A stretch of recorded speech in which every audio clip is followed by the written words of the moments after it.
Hello and welcome to the class students.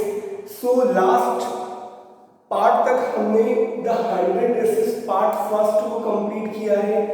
इस part में हम पार्ट सेकंड को डिस्कशन करेंगे। ऑलरेडी पार्ट फर्स्ट था जिसमें हमने टू पार्ट्स डिवीजन किया था। सेकंड पार्ट में भी हम इसको टू पार्ट्स में डिवीजन करके स्टडी करेंगे।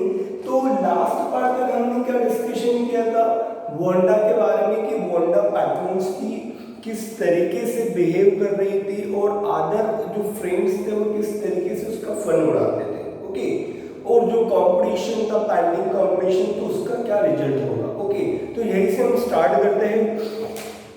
देखिए, तो सारे students they were very happy and they were very excited to go to school. क्यों थे? Because that day the result was going to announce, और मिस मैसन जो उनकी टीचर थी वो रिजल्ट अनाउंस करने जा रही थी। स्पेशली पेगी की बात करें तो पेगी को ये फील हो रहा था, she was realising that just like every year she would be the winner, वो ही विनर होगी। लेकिन क्या ऐसा होता होगा कि पेगी ही विनर होगी? ओके, क्या और कोई विनर नहीं हो सकता है? तो जो कंपटीशन में ड्राइंग हुई थी, और बॉयज के लिए हमने बात करें तो बॉयज के लिए ओके जो मोटर बोट का प्रोजेक्ट रखा था, गर्ल्स के लिए 100 ड्रेसेस का रखा था। ओके, लेकिन उनमें से एक गर्ल ऐसी थी जिसने 100 ड्रेसेस को ड्रॉ किया। ओके, तो सारे स्टूडेंट्स सर्कल हो जाते हैं जब मिस मैसन रिजल्ट डिक्लेयर करती है, और रिजल्ट डिक्लेयर करने के बाद में ये भी डिक्लेयर किया जाता है कि जो 100 ड्रेसेस होती है, पेंटिंग जिसमें 100 ड्रेसेस को ड्रॉ किया जाता है, वो वांडा पैटर्न्स के द्वारा किया जाता है। वांडा पैटर्न्स की 100 अलग अलग प्रकार के ड्रेसेस को ड्रॉ करती है, और मैडी और पेगी यही सोचते हैं कि ठीक है, जिस तरीके से वांडा ने एक बार 100 ड्रेसेस का जिक्र किया था अपनी या तो स्पीच में, कॉन्वर्सेशन में, सेम वैसे की वैसी ड्रेसेस को ड्रॉ किया गया पेंटिंग में। ओके, मिस मैसन फिर एक लेटर आता है एक सर्वेंट के द्वारा। ओके, और वो सर्वेंट लेटर किसको देता है? मिस मैसन को देता है। और वो लेटर किसकी तरफ से आया था? The letter came from the father of Wanda Patterns की। तो all the students of room number 13 they were gathering over there. Now they were waiting that what is mentioned in the letter. वो wait कर रहे थे कि उस letter में क्या मेंशन है। तब मिस मैसन उस लेटर को पढ़ के ये बताती है कि जो वांडा पैटर्न्स के फादर है वो उन्होंने ये लेटर लिखा है, और उस लेटर में ये बताया गया है कि जो उनकी डॉटर है वांडा पैटर्न्स की, now she will not come to school anymore. अच्छा, ऐसा क्यों उस लेटर में लिख के दिया गया था? रीजन आपको बताइए कि जो उनकी क्लासमेट्स थी वांडा पैटर्न्स की, they made fun of Wanda okay by her name. जो उसका नेम था, उस नेम के कारण उसका फन उड़ाती थी, और वांडा कोई अच्छा फील नहीं होता था। इसीलिए when she went to her home and she discussed with her father, that her father decided that Wanda अब स्कूल नहीं जाएगी। और उस लेटर में यही मेंशन था कि वांडा पैटर्न्स के अब स्कूल नहीं आएगी, बिकॉज उसका नेम लॉन्ग है, उसका नेम बड़ा है, इसलिए उसकी क्लास के स्टूडेंट्स क्लासमेट्स उसका फन उड़ाते हैं, मजाक उड़ाते हैं। हम ये सहन नहीं करेंगे और हम बहुत जल्दी ये सिटी भी छोड़ के चले जाएंगे, क्योंकि मुझे अपने बच्चे को, मीन्स वांडा के फादर भी बोल रहे हैं कि मुझे अपने बच्चे को इस तरीके का एटमॉस्फेयर कल्चर नहीं चाहिए जहाँ पर कहीं ना कहीं डिस्क्रिमिनेशन होता है, जहाँ पर फन किया जाता है मेरे बच्चों के साथ में। ओके, जब ये लेटर्स ओके रीड करते हैं मिस मैसन, तब सारी क्लास के स्टूडेंट्स थे, जितने भी बच्चे थे, वो सारे शॉक्ड हो जाते हैं।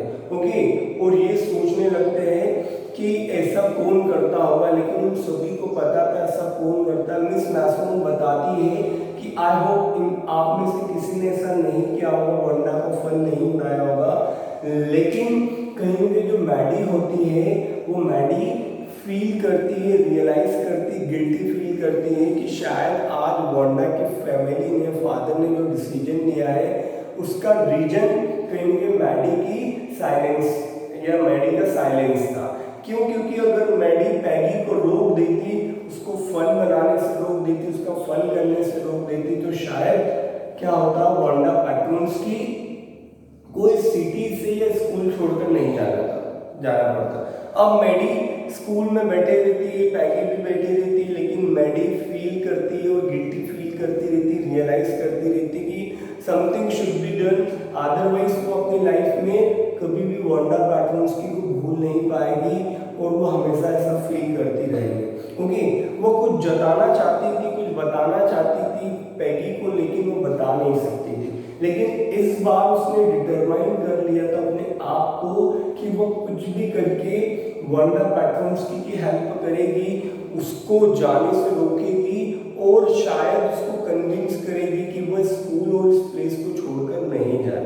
ओके, लेकिन वो लेटर लिखने की कोशिश करती है और वो लेटर किसको देती है, देने की कोशिश करती है पैगी को। क्यों?